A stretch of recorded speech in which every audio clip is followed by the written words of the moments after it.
Bonjour. L'optimisation d'utilisation des ressources en planification et emploi du temps est un problème complexe, NP complet. Pour le traiter, il existe bon nombre de méthodes plus ou moins efficaces. Dans cette vidéo, je me restreins à l'étude des méthodes les plus utilisées, celles des listes, dites aussi heuristiques gloutonnes. Je montrerai comment on les utilise et comment on les crée, et dévoilerai les avantages et inconvénients de ces méthodes. La méthode des listes, comment ça marche? On va le voir à travers cet exemple simple. Une entreprise parisienne dispose de 2 et seulement 2 camions qui doivent réaliser 3 tournées. On travaille samedi-dimanche.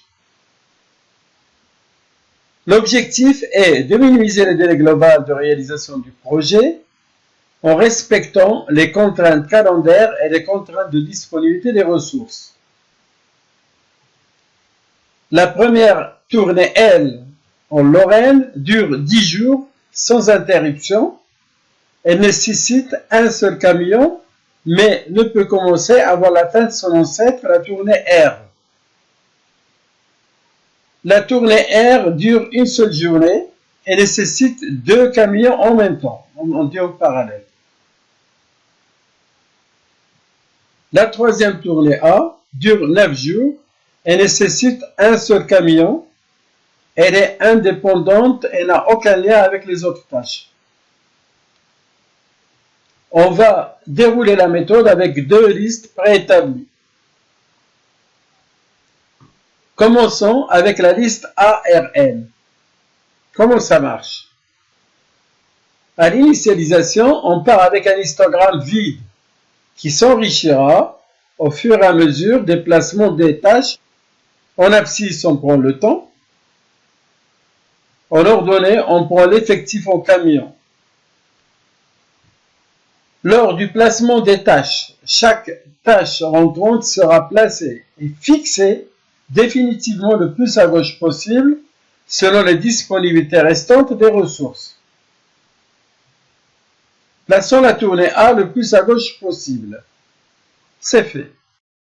Plaçons la tournée R le plus à gauche possible. Aïe. La tournée A est fixée définitivement et occupe un camion pendant les 9 premiers jours. La tournée R nécessitant 2 camions parallèles ne peut plus se placer avant le 10e jour. Sa descendante, la tournée L, est obligée de se placer après cette dernière. Résultat, selon la liste ARL, on a une solution avec un délai global de réalisation du projet de 20 jours. On va essayer avec une seconde liste RLA. R se place en premier sans problème le premier jour. RA se place facilement à partir du 2e jour. Tout est parfait. Le délai de précédence entre R et L est respecté. Et on a une durée globale optimale de 11 jours puisque c'est égal au temps critique. Avantage de la méthode des listes, comme vous le voyez, c'est ultra rapide. Inconvénient, aucune garantie sur la qualité et la fiabilité de la solution.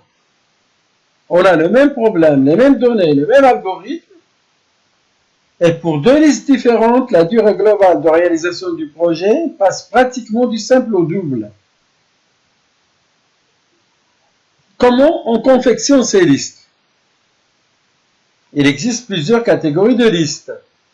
Statistiquement, les listes établies selon les dates de début au plus tard croissantes offrent les meilleures solutions, ou je dirais plutôt les moins mauvaises solutions. Je vous montre comment on réalise ces listes. D'abord, sans s'occuper des ressources et camions, on calcule le chemin critique, le chemin le plus long. Si l'on exécutait toutes les tournées dès que possible, R et L nécessiteraient 11 jours, vu leur lien de précédence. Et A ne nécessite que 9 jours. Le chemin critique est donc celui de R et L. Calculons les débuts au plus tard croissants. Pour cela, on essaie de tout caler vers la fin. A doit commencer au plus tard le 3e jour pour finir le 11e jour, sinon on dérape. Sa date de début au plus tard est donc 3. De même pour L, son début au plus tard est 2 et 1 pour le début au plus tard de R. La liste selon les dates de début au plus tard est donc RLA. Plaçons selon cette liste. Pas de problème, la durée globale est celle du chemin critique, donc on est à l'optimum, tout est parfait. Ces listes selon les débuts au plus tard croissantes sont magnifiques, ou presque. Ne nous emballons pas trop vite. Supposons que l'on réduise la durée de la tournée de L de 10 à 7. Donc, moins de travail. Le chemin critique se raccourcit de 11 à 9.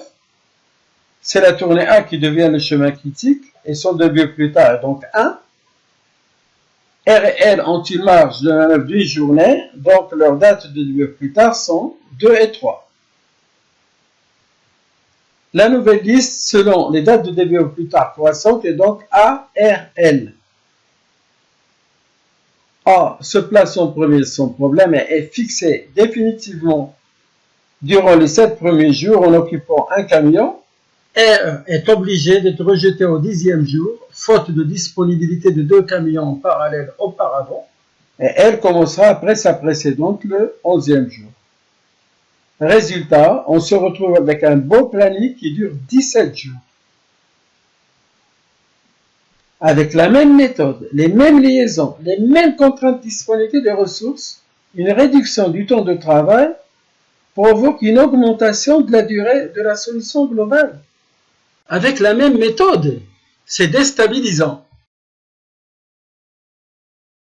Ces méthodes des listes offrent donc des résultats très rapidement. Des fois, ces résultats sont plutôt acceptables.